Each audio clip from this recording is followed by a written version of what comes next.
Hey,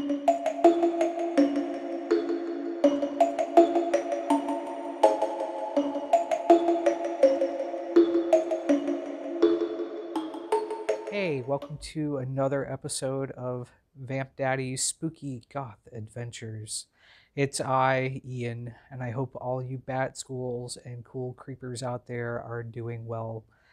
It's been a interesting last few months. So this episode, no adventure, no music reviews, no unboxings, nothing like that, but it's been something that's been on my mind for quite a while. I want to say probably since earlier this year, maybe back in uh, like January, February time period.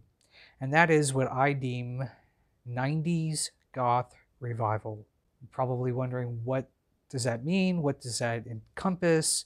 And my belief, my theory is that the 90s nostalgia for goth music, whether that's goth rock or dark wave or just goth, I believe that is going to make a bigger resurgence as we move along.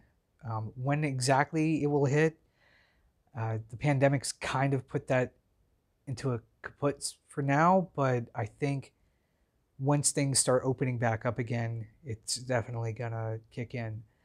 So what does this mean? Like, why do I think this? And you have to look at things, what I believe is in a historical context. So I will preface this that this is just my beliefs. These are things that I have observed, things that I have observed not just within the scene with people I've talked to and music I'm hearing, but it's something I've observed most of my life. My frame of reference comes from the fact that I was born in the 70s. So growing up, I got to witness all sorts of cool nostalgia coming through for bygone eras. And what I mean by that, this is where the crux of my belief about 90s goth revival coming, is that if you take a look historically, the trends within pop culture.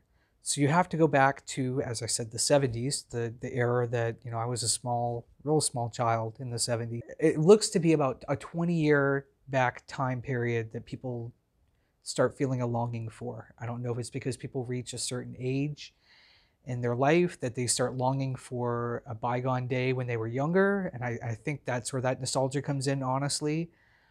But whatever it is, it happens. So in the 70s, you had movies like, within pop culture, you had American Graffiti, you had TV shows like Happy Days and Laverne and Shirley coming out.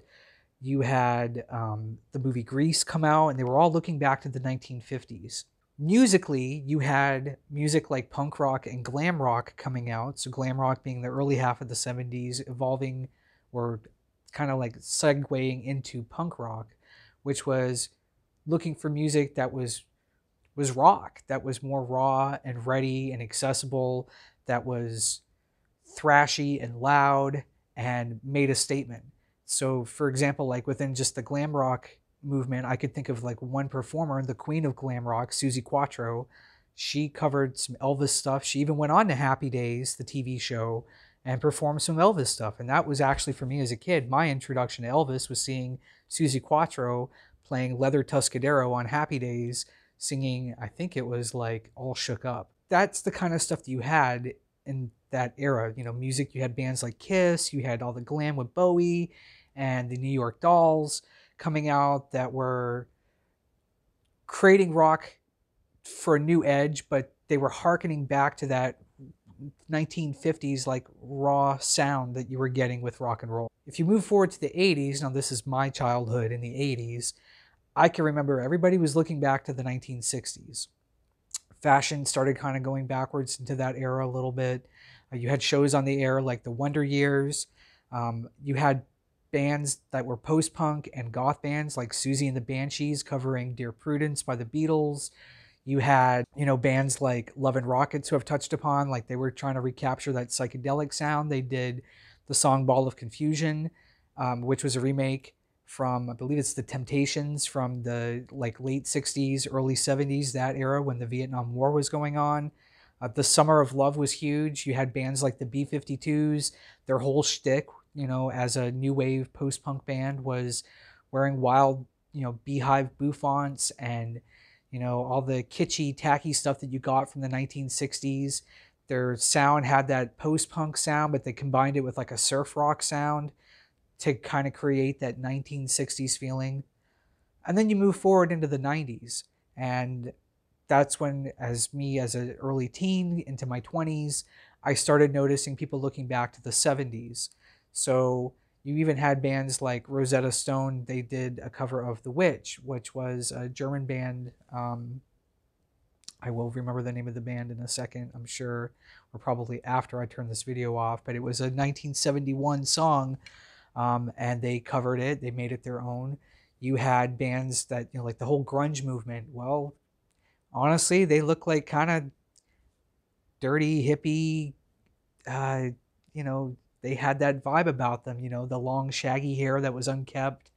The colors were all browns and yellows and kind of beige and just not very colorful. But it had what colors they were using were just not.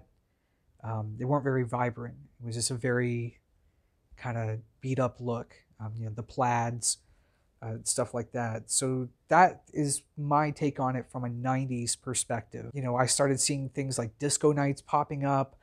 Films were coming out like Boogie Nights with Mark Wahlberg that was about the 70s porn industry and some into the 80s. You had TV shows like that 70s show, which that says it all right there. That was set right smack dab in the middle of the 70s.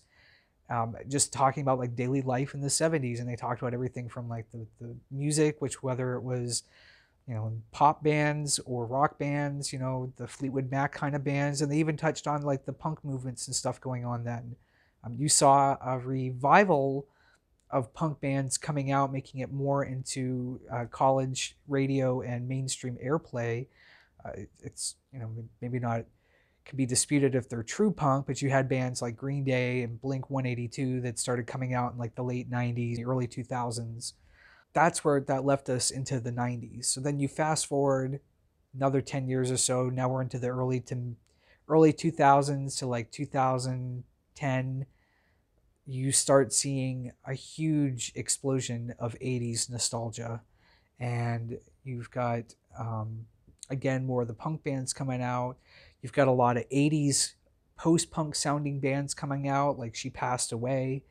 You have 80s nights popping up. The fashion starts reverting back to the 70s or to the 80s in that era. You have to forgive me. I'm looking at a sheet of paper. I wrote all my thoughts down. I just want to make sure that I'm covering all my bases because I think this is kind of an important topic for goth music because I really do feel like this is where we're going. You had Stranger Things come out like back, what was that, like not even 5 or so years ago. And that was a huge nostalgia for the 80s. And it wasn't just for the fashion and the stylings, like your everyday life of the 80s that they displayed, but they hit a lot on the music of the era. Even the soundtrack to the show has that very like synth retro wave vibe to it. Sounds like something that John Carpenter might have composed for one of his movies back in the 80s. You had the film Super 8 came out, which was set technically in 1979, but it was made as a homage to like Steven Spielberg and his 80s movies like E.T. and The Goonies or Close Encounters. And, that can't even talk about it that way without recognizing what the film was. I think I said Ready Player One. TV show remakes. You had a lot of TV shows getting remade into big feature films from the 80s. So you had things like 21 Jump Street. You saw performers from the 80s that were popping up into films as novelties like David Hasselhoff from Knight Rider. So, you had TV shows that were being redone again, like,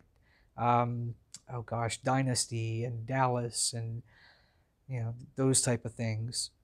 So where does that leave us now? Okay, so here we are in 2020, and unfortunately, I feel like the pandemic really sidelined us for this big comeback that I'm talking about. But I think once things open back up again, people are going to be really, really craving that, craving this nostalgia, and I think this is the next wave. So you're gonna have, I think, almost like a dam breaking once things are kind of back to normal, where bands can start playing again, clubs are back open, movies are back out again. So where we're at, you kind of saw it with these bands coming up the last couple of years. You had bands like Sansombra and the Kentucky Vampires and the Angels of Liberty that were all capturing that, more guitar driven rock band sounding music that is in that second wave of goth, with bands like The Wake and Rosetta Stone. And I feel like those bands are the successors to that. They're bringing back that sound, but they're making it new and fresh for a current audience, much like what She Passed Away did for a lot of like 80s post-punk type stuff. The crazy part, though, is that you have bands from the 90s that are now peeking their heads out of the woodwork that we haven't heard from in years. You can go back to 2017. I talked about Autumn. They had just put a new album out. Back then, they started touring. They went to Wave Gothic Treffen. The album Chandelier came out for them. The Wake, I had no idea that they were like kind of quietly doing stuff behind the scenes, working on new material, and then they were just about to tour again when the pandemic hit. Rosetta Stone, I mean, their new album just hit, I think, a week ago from today. So last week from the day that I'm recording this, their new album came out, and nobody was expecting it. It took everyone by surprise.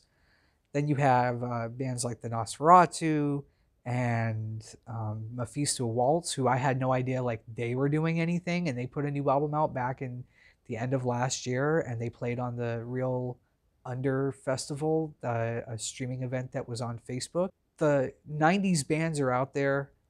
They're trying to come back together again, slowly but surely. I think they're gonna, when things open up again and they can tour, that's gonna be a huge thing. I think fashion-wise, you're already kind of seeing it. The whole vampire look didn't really go away. You would still be able to find like the poet shirts, the ruffled sleeves, and flowy poet shirts. You'd still see guys in the clubs with the long black hair and such.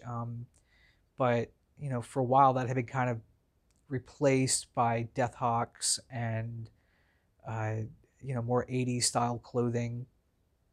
But I think that look may start coming back. I think you might start seeing people doing that again.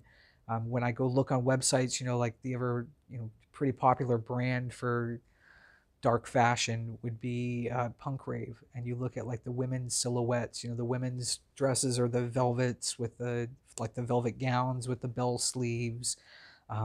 You're seeing that a lot in clubs now. I'm already seeing it when before things closed. With the choker, and again, everybody with the long black hair. It's making a comeback. That's my opinion. You can disagree with that opinion. I'd love to hear your thoughts on it. I'd love to hear you tell me I'm wrong and why you think I'm wrong, or if you agree with it. I could be onto something really truthful, or it could be that I'm just full of crap and I don't know what I'm talking about. So anyways, that's my thoughts on 90s Goth Revival. If you like this video, please feel free to click the like and subscribe down below. Otherwise, have a good day, keep it spooky, and until next time.